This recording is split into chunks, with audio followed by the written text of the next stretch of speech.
আমি চাই আমার এই ভিডিওটা আজকে বিএনপির বা ছাত্র দলের বা যুব দলের বা বিএনপি পন্থী যারা আছেন সবাই শেয়ার করবেন। প্রথমে একটু ক্লিপ দেখাচ্ছি, তারপর বলছি বাকি কথা। সাধারণ সম্পাদক তাকে সেক্রেটারি বলা হয়।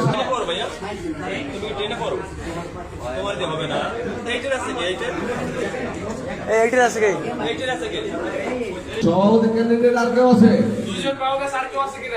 আর কেউ আছে কিনা?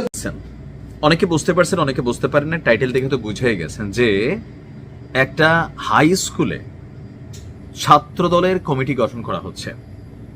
মানে ভাবা যায় যে আওয়ামী লীগ যে সকল কর্মকাণ্ড করা বাংলাদেশে বিতর্কিত হইল, যেগুলোর জন্য সাধারণ মানুষ আওয়ামী লীগের উপর প্রচন্ড গোসা হইল, এজ এ রেজাল্ট 5ই আগস্টের মতন করুণ পরিণতির ঘটনা ঘটলো। এত কিছু দেখার পরে আসলে আমরা দল হিসাবে কি কোনো কিছু শিক্ষা নিচ্ছি? প্রশ্ন হচ্ছে, এই কমিটিটা করার জন্য তারা কি সেন্ট্রাল ছাত্রদল কমিটির কোনো অনুমোদন নিছে, অথবা জেলা পর্যায়ের, অথবা বিভাগীয় পর্যায়ের, অথবা উপজেলা পর্যায় থেকে কি এরকম নির্দেশনা দেওয়া হয়েছে? আমি জানি না এই ভিডিওটা কোন স্কুলের, বাট আমার কাছে মনে হয়েছে যে এই ভিডিওটা জনাব তারেক রহমান অথবা ছাত্রদলের যিনি কেন্দ্রীয় কমিটির সভাপতি আছেন রাকিব, আপনাদের এটা দেখা দরকার। কারণ এই ধরনের ঘটনাগুলো জনমনে কি পরিমাণ বিরূপ প্রতিক্রিয়া ফেলবে ভাই, আপনারা এখনো বুঝতেছেন না। কেন বুঝতেছেন না? আওয়ামী লীগের দেখে আপনাদের ধারণা হয় নাই?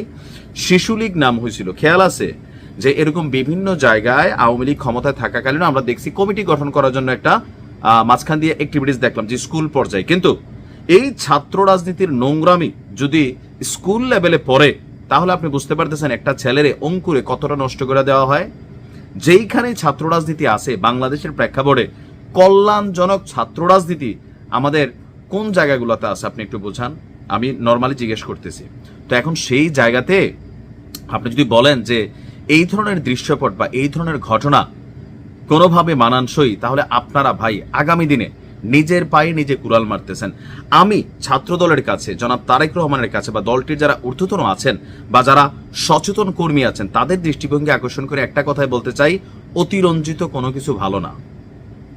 আওয়ামী লীগের পতনের ইস্যুগুলো কেন জানি রাতারাতি আমার কাছে মনে হয় যে মানে বিএনপির অনেক নেতাকর্মী এখন যারা এই ধরনের অতি উৎসাহী কর্মকাণ্ড করছে, তারা অনুমোদনটা কার থেকে আনতেছে? আবার একটা স্কুলের মধ্যে এরকম ঘটনা হচ্ছে, সেই স্কুলের হেডমাস্টার তিনি নিশ্চয় দুর্বল, সেই স্কুলের ম্যানেজিং কমিটি এই ভিডিও ভাইরাল, তারা কি দেখে নাই?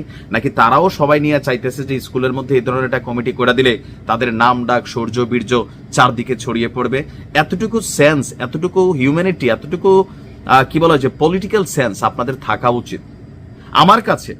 এখন দলটির যারা ঊর্ধ্বতন নেতা আছেন, তারেক রহমান থেকে শুরু করে বাকিরা সবাই কিন্তু চাঁদাবাজি থেকে শুরু করে সবকিছুকে কন্ট্রোল করার জন্য চেষ্টা করছেন, বাট সামহাও এটা ব্যর্থ হচ্ছে।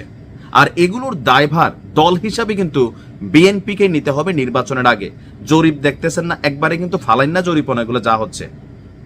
শেখ হাসিনা কি সারা বাংলাদেশে হাইটাইটা অপরাধ করছে? শেখ হাসিনা কি করছে? এরকম যখন ঘটনা হইতো তিনি এগুলার এগেনস্টে শক্ত ব্যবস্থা হয়তো বা নিতেন, আবার অনেকগুলোতে নিতেন না। যেগুলো নিতেন না সেগুলো সব কিছুর দায়ভার দলটির প্রধান হিসেবে তার কাঁধে পড়তো। আর as a result Awami League আজকে অবস্থা, তিনি দেশ ছাড়া। আপনারা সচেতন হন, এগুলো ভালো লক্ষণ না। সাধারণ মানুষ কোনোভাবেই এই কাজগুলোকে পছন্দ করে না। ভালো থাকুন।